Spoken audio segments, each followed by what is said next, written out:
This action plan was developed to address the lack of consistent progress in reading and math among the certain subgroups of students at Falmouth Middle School.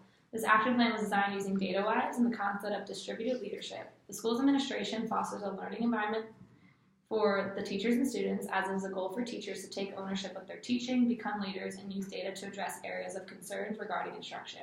This plan encourages collaboration among teachers to hold teachers accountable for student learning, in addition an opportunity to participate in discussions to identify common understandings for effective practices. Furthermore, the strategies in this plan are supported by the following theories: social learning, brain-based learning styles, growth mindset, and communities of practice. As expressed in DataWise, the administrative supports for teachers need to be coherent and frequent, and teachers need the appropriate tools to be successful. For example, resources, designated times, explicit expectations, feedback, and teacher voice are embedded in this plan in order to achieve the following goals.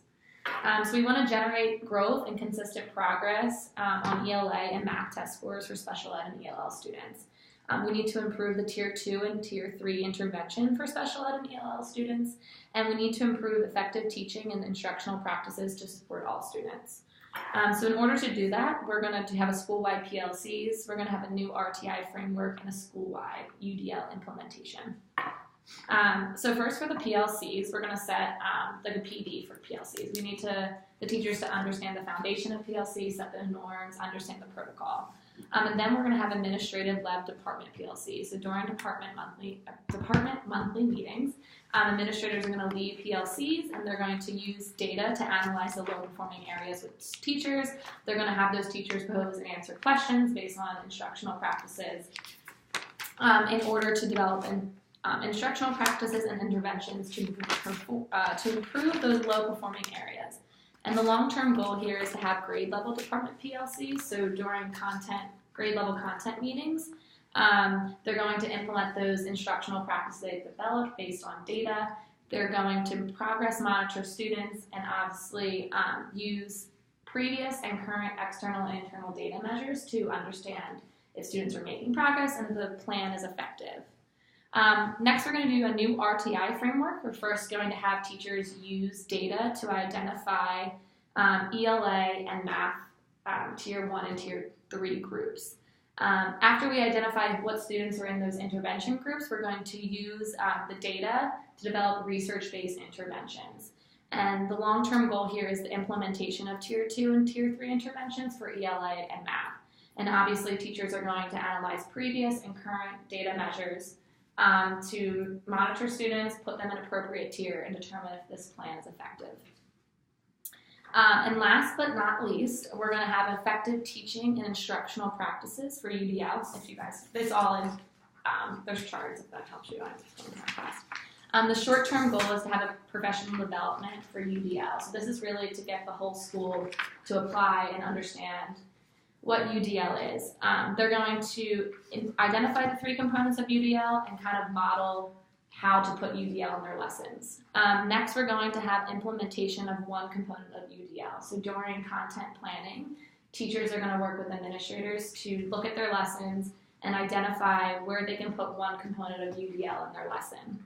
And this is in order to do a full implementation of UDL. So during weekly content planning, teachers are going to work together with their content team members, develop lesson plans that apply and use all 3 components of UDL.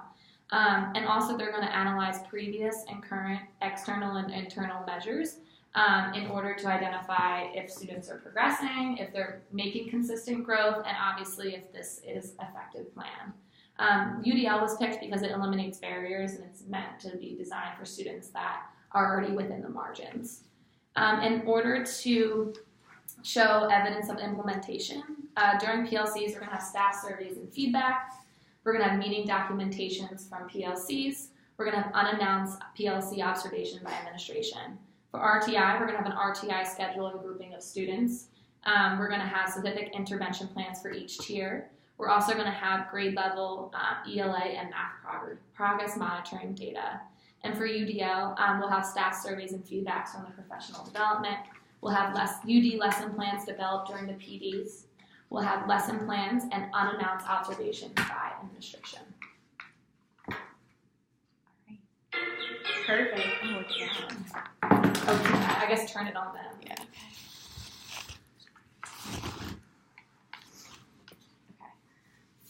I'll go first. So how are you thinking of engaging your staff through the 3 phases of your professional development? So planning, implementation, and evaluation. Is this for you, Yale? Mm-hmm. So obviously we need teacher full-on buy-in, but teachers are held accountable to observations. So this is going to be a component of their observations that they need to keep their teaching license and obviously to keep their job within the school.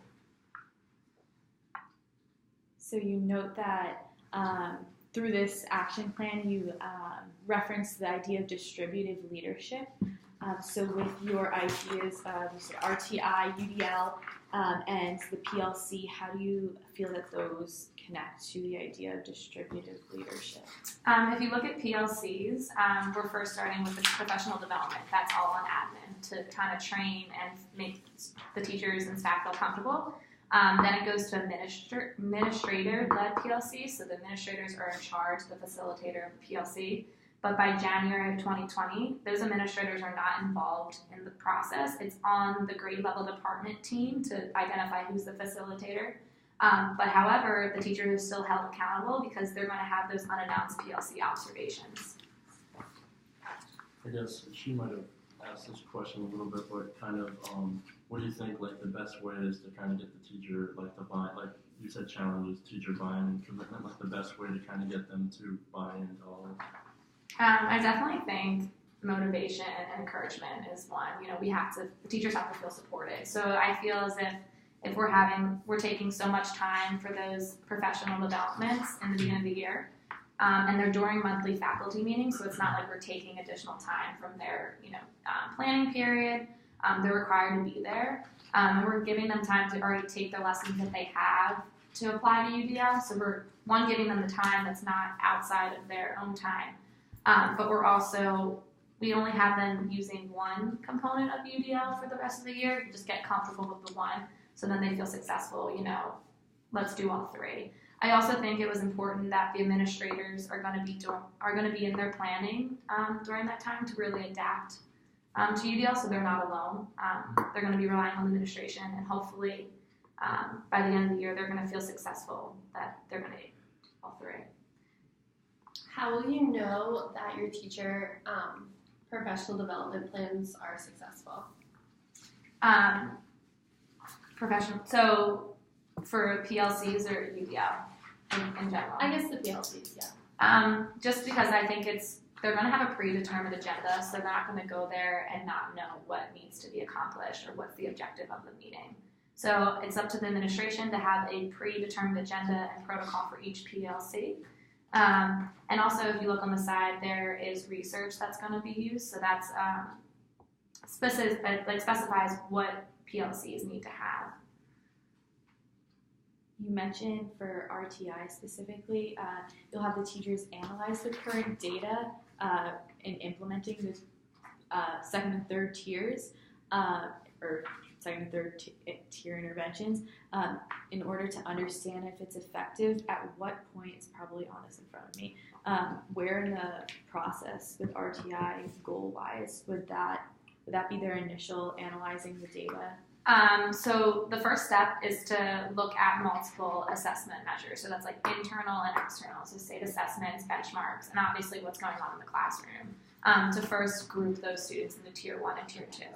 And then based on the data, they're going to identify those low-performing areas to develop what needs to happen in RTI. Because obviously research supports that your RTI should be very personalized or individualized for your students. And your overall goal is to increase their reading and math scores. Mm-hmm. Correct?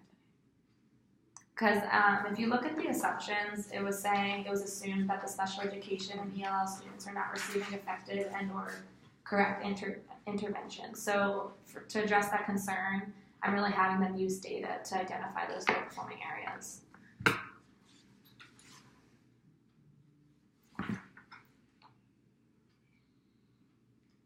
And so I guess how do your instructional goals, would they translate into your learning outcomes for all specific students and staff members, or would each tier have a different goal?